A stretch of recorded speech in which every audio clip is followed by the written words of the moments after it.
berbincang-bincang dengan Bapak Pendeta Dr. Paul Gunadi. Beliau adalah seorang pakar dalam bidang konseling serta dosen di Seminari Alkitab Asia Tenggara, Malang. Perbincangan kami kali ini tentang melawan kekhawatiran. Kami percaya acara ini pasti akan sangat bermanfaat bagi kita sekalian, dan dari studio kami mengucapkan selamat mengikuti. Bapak, sekalipun setiap orang itu punya rasa khawatir, tapi rupa-rupanya ada beberapa orang yang agak berkelebihan itu rasa kekhawatirannya. Apa memang betul begitu, Pak? Betul sekali, Pak Gunawan. Jadi ada orang-orang tertentu yang lebih rentan terhadap kekhawatiran. Dan itu bukanlah sesuatu yang langsung bisa kita kaitkan dengan kurang berimannya dia. Nah, kadang-kadang kita terlalu cepat melabelkan orang yang khawatir adalah orang yang kurang beriman. Ternyata memang hal kekhawatiran ini hal yang cukup kompleks. Iya, Pak, sebenarnya batasannya antara khawatir dan takut itu apa sih, Pak? Biasanya kami ini di psikologi membedakan kekhawatiran dari ketakutan melalui satu objek, yaitu melalui satu faktor, yaitu objeknya. Ketakutan memiliki objek, kekhawatiran tidak memiliki objek. Jadi kalau saya misalkan didiagnosis menderita kanker, dan saya takut sekali kanker ini akan mengganas dan akhirnya akan merenggut nyawa saya. Nah, itu takut karena saya memiliki objek yang jelas. Kekhawatiran tidak mempunyai objek yang jelas. Jadi kita bisa khawatir anak kita nanti besar bagaimana, nanti situasi bagaimana, keuangan kita bagaimana. Jadi orang yang khawatir itu tuh seolah-olah nggak pernah habis-habisnya mengkhawatirkan. Hampir setiap hal dalam hidup berpotensi memberikan dia tambahan rasa khawatir. Tapi kekhawatiran itu tetap punya dasar, Pak Paul, buat orang-orang itu. Bagi orang-orang itu punya, cuman masalahnya adalah kekhawatirannya itu tidak pernah bisa berhenti. Selalu akan ada saja yang baru. Dan kalau kita mencoba menjelaskan tentang kekhawatiran itu sendiri, dia akan bisa berargumentasi dengan kita dan membenarkan rasa khawatirnya itu. Faktor-faktor penyebab dari rasa khawatir itu sebenarnya apa ya, Pak Paul? Ada beberapa, Bu Ulan. Yang pertama adalah ada orang yang memang secara fisik lebih mudah khawatir. Nah, saya ini nih memang bukan seorang dokter medis, jadi saya akan hanya menggambarkannya secara umum. Yaitu misalkan, orang yang jantungnya lebih mudah berdegup. Orang yang memang peka sekali. Sehingga kalau ada ketegangan apa-apa, jantung itu tuh berdegupnya sangat keras dan sangat cepat. Tapi sebaliknya ada orang yang memang degup jantungnya itu lebih perlahan. Dan degup jantungnya itu juga lebih kuat, ya, lebih benar-benar mempunyai power. Nah, orang yang degup jantungnya mudah untuk diaktifkan, nggak bisa enggak ya akan lebih merasakan kecemasannya. Rentan sekali gitu. Lebih rentan, betul. Mungkin nggak sebaliknya, Pak Paul, justru karena kalau tadi kan karena kelemahan fisik menimbulkan jadi dia rentan ya. Tapi kalau misalnya justru karena rasa khawatir itu menyebabkan terus kita jadi sakit perut, sering sakit kepala gitu. Orang sebutnya apa istilahnya psikosomatis gitu ya, Pak Paul. Iya, itu sangat mungkin, Bu Ulan. Jadi kekhawatiran atau ketegangan itu bisa membuahkan gangguan-gangguan fisik yang aneh-aneh. Contohnya yang aneh-aneh seperti apa ya? Tadi Ibu Ulan sudah katakan misalnya yang paling umum ya. Jadi sakit mah atau sakit perut. Nah, yang tadi saya sudah sebut juga adalah jantung deg-degan, atau sering keluar keringat dingin, badan sering lemas. Nah, gangguan-gangguan yang lain yang juga sering dialami oleh orang yang memiliki ketegangan yang tinggi adalah dia itu tuh misalkan sulit tidur. Nah, kalau orang sulit tidur selama 1-2 hari, ya mungkin mengganggunya secara umum ya tidak terlalu gimana-gimana. Tapi kalau dia nggak bisa tidur dengan pulas selama 2 bulan, wah itu gangguannya lebih parah. Ada orang yang bisa sampai berbulan-bulan karena ketegangan yang begitu tinggi, bisa memunculkan masalah-masalah fisik yang lainnya karena kurang tidurnya itu. Ada juga yang bisa-bisa sampai tubuhnya itu tuh menimbulkan kegatelan. Jadi mempunyai rash ya, kulitnya seperti korengan. Nah, kalau khawatirnya lenyap, sakit kulitnya juga ikut lenyap.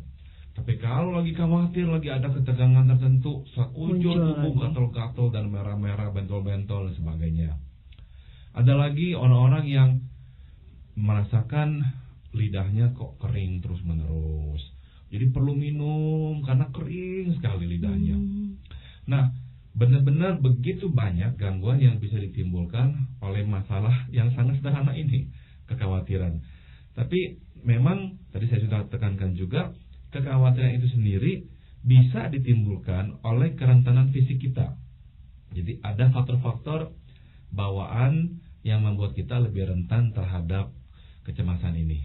Jadi sebenarnya kekhawatiran itu adalah suatu masalah di fisik kita atau di emosi kita, Pak? Nah, kalau kita katakan ya karena masalah fisik kita akhirnya khawatir, saya kira itu lebih gampang kita terima deh ya. Oke, jantung saya agak lemah, jadi saya lebih mudah khawatir. Yang lebih susah adalah ini. Memang ada kalanya dan seringkali ya, kekhawatiran itu disebabkan oleh pengalaman-pengalaman emosional yang kita pernah lewati pada masa yang lebih muda atau lebih kecil. Dan rupanya kita itu tuh terkondisi untuk lebih mudah khawatir atau lebih mudah tegang karena hal-hal yang pernah kita alami itu. Contoh misalnya, kalau kita dibesarkan di rumah tangga yang penuh dengan ketegangan, orang tua seringkali bertengkar, kita lebih terkondisi untuk rentan terhadap kekhawatiran atau ketegangan. Kalau misalnya lagi rumah tangga kita itu tuh saking tidak harmonisnya, akhirnya kita hidup di dalam ketidakpastian, sering pindah karena ayah kehilangan pekerjaan lah nanti atau apa, nanti hidup kita susah lagi secara ekonomi. Nah, hal-hal seperti itu tuh merentankan kita juga terhadap kekhawatiran. Dan itu biasanya pengalaman-pengalaman yang kurang menyenangkan itu, Pak? Iya, misalnya nih yang sangat umum nih ya Pak Gunawan, ini dialami oleh cukup banyak orang, yaitu kalau misalkan kita pernah mengalami peristiwa yang hampir merenggut nyawa kita. Ya, ada orang-orang yang pernah mengalami kecelakaan. Ada orang yang pernah mengalami misalnya kebakaran rumahnya. Ada orang yang pernah mengalami situasi di mana dia hampir kehilangan nyawanya. Itu biasanya menimbulkan bekas, sehingga dia menjadi orang yang lebih khawatir. Dan ini nggak usah terjadi di masa kecil kita. Kalau ini terjadi di masa lampau, meskipun nggak masa kecil, namun peristiwa itu sangat traumatis, cukup kuat ya, untuk membuat kita akhirnya rentan sekali terhadap kekhawatiran. Saya masih ingat sekali dulu, suatu saya masih bermukim di Amerika, ada seorang wanita yang terus-menerus dilanda oleh kekhawatiran. Ceritanya sangat sederhana sekali. Ini cerita memang cerita yang sangat umum sekali ya. Jadi saya nggak membukakan hal yang terlalu pribadi. Dia kehilangan salah seorang dari orang tuanya, meninggal dunia. Dan dalam masa berkabung itu, dia lagi mengendarai mobil, tiba-tiba polisi naik mobil juga mengejar penjahat. Dan penjahat serta polisi menjepit mobil dia di tengah-tengah. Dan dua-dua keluar, polisi keluar, penjahatnya keluar, saling tembak-menembak, dan dia di tengah-tengah. Begitu takutnya dia, tegang sekali karena adanya tembak-menembak di sekitar dia. Apa yang terjadi setelah itu? Dia terserang oleh masalah kecemasan. Tegang terus-menerus, khawatir ini, khawatir itu. Nah, jadi secara umum orang-orang yang pernah mengalami masalah atau hal yang traumatis ini berkemungkinan besar akhirnya memang mudah sekali cemas. Hal-hal kecil mengagetkan dia sekali, dan dia akan benar-benar rasanya itu tuh bingung karena hal yang kita anggap kecil itu. Tapi itulah salah satu penyebabnya. Iya. Kadang-kadang dia merasa enggak sebagai kekhawatiran gitu Pak Paul. Dia menganggap itu sebagai suatu kehati-hatian. Jadi ada salah seorang teman saya itu yang kecurian gitu Pak Paul. Akibatnya sekarang setiap malam dia itu sebelum tidur lalu semua pintu itu diperiksa lagi setiap kali seperti itu. Betul. Nah lalu dia katakan enggak, saya itu enggak khawatir, cuma saya lebih hati-hati aja gitu. Betul. Ya dia mungkin enggak menyadarinya ya, dan dia menganggap itu ya suatu tindakan yang normal-normal aja. Dan untuk situasinya ya, untuk konteksnya itu tuh, kita memang harus akui tindakan yang masuk akal. Karena dia pernah mengalami perampokan misalnya. Jadi ya dia harus berhati-hati. Meskipun kita tahu tindakannya itu sudah melebihi takaran. Ya. Jadi salah satu penyebab yang memang memungkinkan orang untuk rentan sekali terhadap kekhawatiran adalah pengalaman masa lampau itu. Yang lainnya ini Pak Gunawan dan Ibu Wulan. Ada orang yang memiliki kepekaan yang tinggi. Artinya apa? Orang ini memang perasaannya sangat-sangat halus, tajam sekali, peka sekali. Akibatnya apa? Dia akan mengalami perasaan-perasaannya dalam derajat yang sangat tinggi. Jadi bukan hanya takut, perasaan sedih. Kalau dia lagi alami kesedihan, sungguh-sungguh bisa hanyut. Kalau lagi marah, ya sungguh-sungguh marahnya itu keluar dengan keras. Nah orang yang perasaannya sepeka ini atau sehalus ini nggak bisa enggak, waktu dia khawatir, ya benar-benar kekhawatiran itu melanda seluruh tubuhnya dan hidupnya. Lebih dari orang yang normal lainnya ya Pak? Lebih dari orang yang lainnya karena kepekaannya itu. Nah jadi ada kalanya ini yang terjadi. Dia memang peka untuk segala hal. Ya nggak bisa enggak, termasuk perasaan khawatir juga dia akan lebih peka. Apa karena itu lalu wanita itu pada umumnya mempunyai tingkat kekhawatiran yang lebih tinggi dibandingkan pria? Nah memang kita harus akui di kalangan wanita masalah ini biasanya lebih tinggi. Ya. Namun tetap saya katakan, meskipun secara umum di kalangan wanita lebih tinggi, ada juga kasus-kasus karena pengalaman traumatis di masa lampau, sebagian pria juga mengalami masalah seperti ini pula. Gitu. Pak Paul, kalau pengalaman traumatis tadi itu kan efeknya jadi besar gitu ya kepada si orang itu gitu. Yang jadi pertanyaannya sebenarnya bisa nggak sih disembuhkan gitu loh Pak Paul, misalnya lewat konseling, lewat terapi gitu, atau selamanya dia akan menderita seperti itu gitu? Penyembuhan untuk orang yang terserang kekhawatiran ini sangat bergantung pada penyebabnya apa ya. Misalkan tadi Ibu Ulun sudah katakan pengalaman traumatis ya. Yeah. Kalau memang itu penyebabnya, sebaiknya dalam terapi ya kita harus kembali kepada peristiwa semula itu. Dia mungkin nggak pernah membicarakannya lagi, jadi biarkan dia membicarakannya. Atau yang kedua, dia mungkin membicarakannya tapi nggak benar-benar mengekspresikan perasaan-perasaan yang saat itu dia rasakan. Nah penting sekali dalam terapi kita memintanya dan menciptakan suatu kondisi di mana dia bisa ya dengan aman mengekspresikan perasaan-perasaannya yang dulu itu dia rasakan. Nah, perasaan-perasaan yang dulu itu yang sudah banyak tertumpuk dalam hidupnya, tatkala mulai keluar, sedikit banyak akan mulai meredahkan ketegangannya. Nah, ketegangan seperti ini nih kalau sudah terlalu tinggi, khawatirnya udah terlalu tinggi, bukan saja mempengaruhi fungsi sehari-harinya tatkala dia melek mata, tapi bisa mempengaruhi dia tatkala dia sedang tidur. Oh, parah sekali ya. Iya, jadi muncul dalam mimpi. Mimpinya ya udah tentu bukan mimpi manis, tapi mimpi yang menegangkan. Jadi tidur pun nggak nyenyak gitu ya, Bang. Nggak nyenyak. Nah, itu yang membuat orang ini kadang-kadang orang-orang seperti ini ya tambah takut tidur, karena dia takut nanti harus berhadapan dengan mimpi-mimpi yang mengerikan itu. Iya. Jadi akhirnya terus berputar. Jadi memang dalam terapi kita akan kembali ke situ. Sebelum saya mengatakan bahwa semuanya itu karena akibat-akibat fisik dan emosional, saya rasa cukup adil juga dan pada tempatnya lah kalau kita katakan juga ada kalanya penyebab kekhawatiran memang adalah masalah rohani. Ini tetap saya kira kita harus akui bisa terjadi. Meskipun tadi saya sudah jelaskan bahwa masalah ini masalah yang kompleks, nggak adil kalau langsung kita kategorikan masalah kekhawatiran adalah masalah kurang beriman ya. Tujuannya saya menjelaskan faktor-faktor yang lainnya.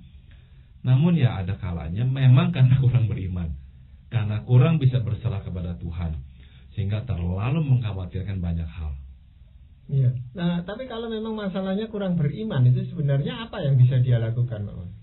Nah, kalau memang masalah kurang beriman, dia pertama-tama harus mendekatkan diri hidup dengan Tuhan.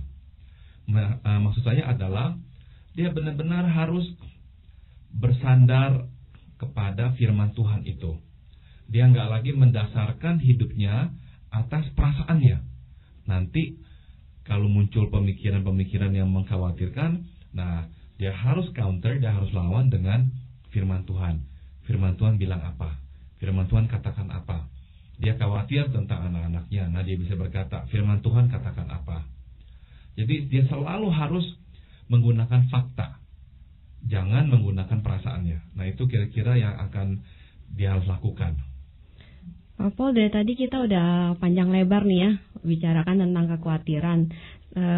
Di benak saya bertanya-tanya, penasaran gitu. Jadi yang dimaksudkan kekhawatiran tuh apa sih? Batas-batasnya sampai di mana? Kalau Pak Paul bisa jelaskan definisinya gitu sih, Paul.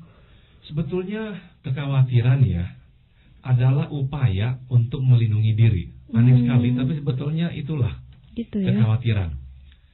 Kekhawatiran benar-benar sebuah selimut untuk melindungi diri kita. Ya, dengan kita khawatir, seolah-olah kita ini berjaga-jaga.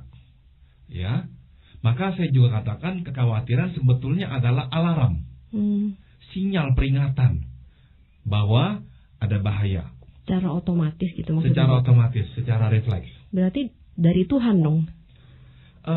Awalnya dalam kadar yang nggak berlebihan, ini adalah peralatan yang Tuhan berikan kepada manusia untuk melindungi, menjaga dirinya dari bahaya yang mengancamnya.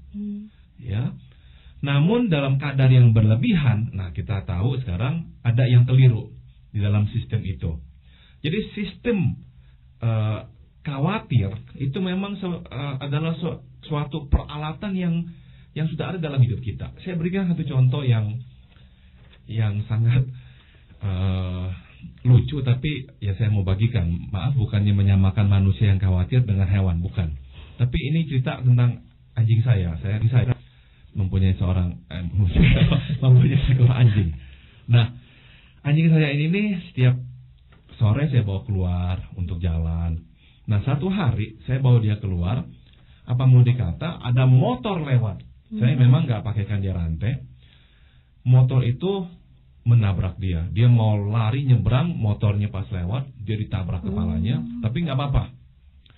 Saya mengalami suatu masalah dengan anjing saya setelah peristiwa itu. Peristiwanya terjadi hanya satu kali, tapi sampai hari ini sudah hampir setahunan. Setiap kali saya mau suruh anjing saya keluar, susah sekali. Karena dia itu takut sekali keluar. Trauma gitu ya. Trauma. Dan saya harus bujuk-bujuk dia dengan rantai anjing baru dia mau keluar. Kalau saya nggak bawa rantai anjing, dia nggak akan mau keluar. Rupanya rantai anjing membuat dia merasa aman, sebab dia tahu saya memegang. Melindungi dia. Kalau saya nggak bawa rantai anjing, saya hanya panggil dia keluar, dia nggak mau keluar. Nah, apa yang terjadi? Insting. Dalam anjing itu ada insting untuk melindungi dirinya. Dalam diri manusia juga ada insting untuk melindungi diri kita. Nah, sinyalnya, alarmnya itu adalah kekhawatiran. Kekhawatiranlah bel yang berkata kepada kita ada bahaya, ada ancaman. Nah, begitu. Ya, mungkin juga kalau kita berada di kerumunan orang banyak yang membuat kita tidak aman di sana, kita juga merasa khawatir, Pak Paul. Dengan wajah-wajah yang seram atau apa mungkin mencurigakan, itu kan ada timbul kekhawatiran di dalam diri kita.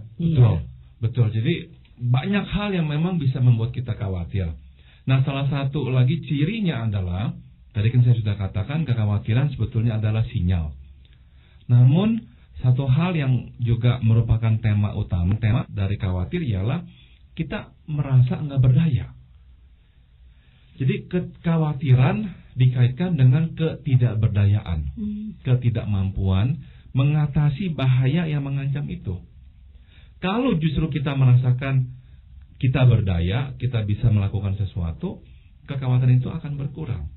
Jadi kekhawatiran berkaitan erat dengan perasaan tidak berdaya itu. Bahaya mengancam dan kita rasanya ini ragu-ragu. Rasanya justru lebih ke arah nggak berdaya untuk mengatasi bahaya yang mengancam itu. Ya, saya kok juga melihat ini, Pak, informasi yang keliru itu bisa membuat orang khawatir. Jadi penjelasan atau berita-berita yang ini seringkali akhir-akhir ini kita dengar kan, berita-berita yang sebenarnya tidak seperti itu gitu, tetapi karena kita mendengar berkali-kali itu membuat kita khawatir. Ya, karena berita-berita itu mungkin sekali pada masa lampau terbukti benar. Ya, akhirnya kita mengantisipasi yang telah terjadi mungkin terjadi lagi. Nah, jadi sekali lagi kita melihat satu pola di sini. Khawatir sebetulnya sinyal bahwa akan datang bahaya dan kita nggak berdaya untuk melawan bahaya itu. Berarti ada sisi positifnya juga ya Pak Pol. Saya pikir gini, misalnya orang tua yang nggak pernah khawatir gitu, ntar anaknya gimana, kan pasti dia nggak akan bikin planning nanti anaknya sekolah di mana. Terus misalnya saya mau ujian, terus saya kalau nggak khawatir gitu kan, nanti nilai saya jelek atau buruk, saya nggak bersiap-siap diri dengan baik gitu kan. Betul gitu ya Pak Pol? Betul, yaitu ada orang-orang yang memang justru ditolong ya oleh rasa khawatir ya. Karena dengan adanya khawatir itu dia lebih bersiap-siap. Iya.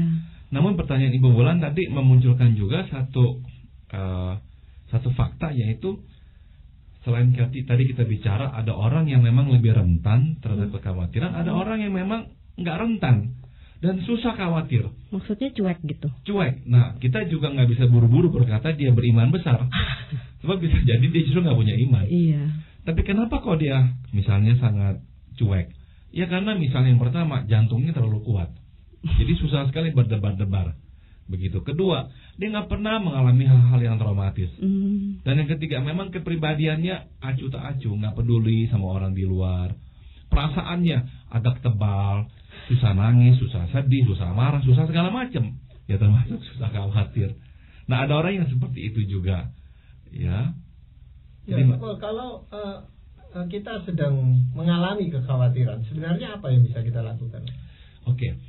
Pada prinsipnya kita harus menyadari bahwa kekhawatiran itu bukan untuk dihilangkan, tapi untuk dilawan. Saya menggunakan dua kata itu tuh untuk menekankan upayanya. Ya. Kalau upaya kita menghilangkan, kita akan makin terjerat di dalam roda kekhawatiran itu. Kita berkata, saya nggak boleh khawatir, saya harus begini, saya harus begini.